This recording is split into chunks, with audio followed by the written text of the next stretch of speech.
I've had the privilege of knowing Peter for almost 17 years. And about 15 years ago, my wife and Peter were walking through a field going to another village on a short-term mission trip. And my wife looked at him and said, "Peter, what do you want to do?" You remember what you said? I remember. We were talking about what is my dream. My dream is to become a doctor. Wow. So Peter wanted to be a doctor.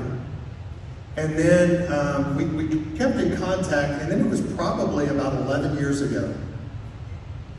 We had just started myLIFEspeaks, and we were on a bus with Peter, and Missy asked him, she said, "Now, you still have the dream of being a doctor?" And Peter said, "No, I'm in journalism school now."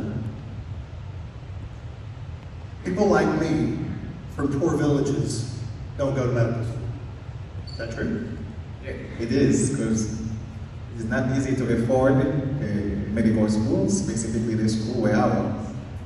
It is not made for people like economic situation like me to attend this kind of school.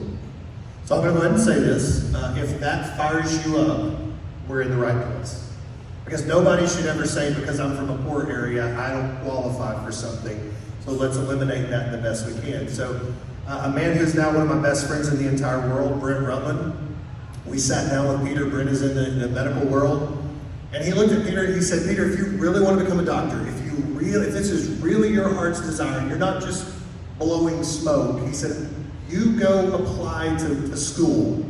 And if you get in, I'll find a way to cover." So Peter went, took the test, he got in.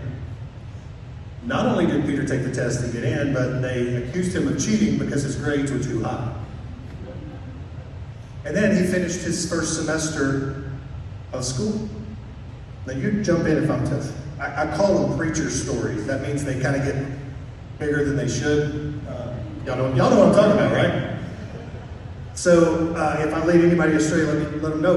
But that first semester ended and Peter went to check his grades and your grades were not posted. The grades weren't posted, and then when Peter went to the dean's office to ask why his grades weren't posted, what did they tell you? He said, "Probably I missed taking a test and I was not showing up for the test." I said, "Go back to the presence file." And they went to the presence file and said, "I was there every day. How come that it is not posted?" And make the research after that, and after that, all my grades posted after that.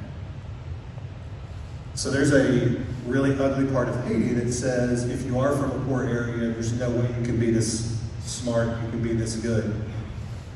Sounds like an obstacle. But I want to tell you this. Let's fast forward to this December, or last December, November, when Peter graduated from medical school in the top of his class. Go ahead.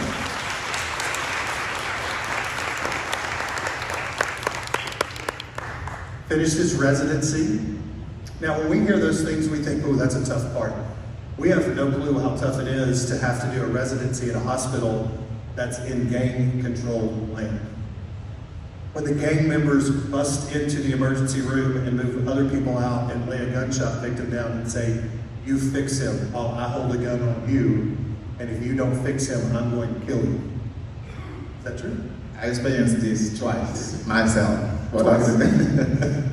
And Peter's giggling about it because that's the only way you can handle it at times, but I want you to understand what God has done in this young man's life.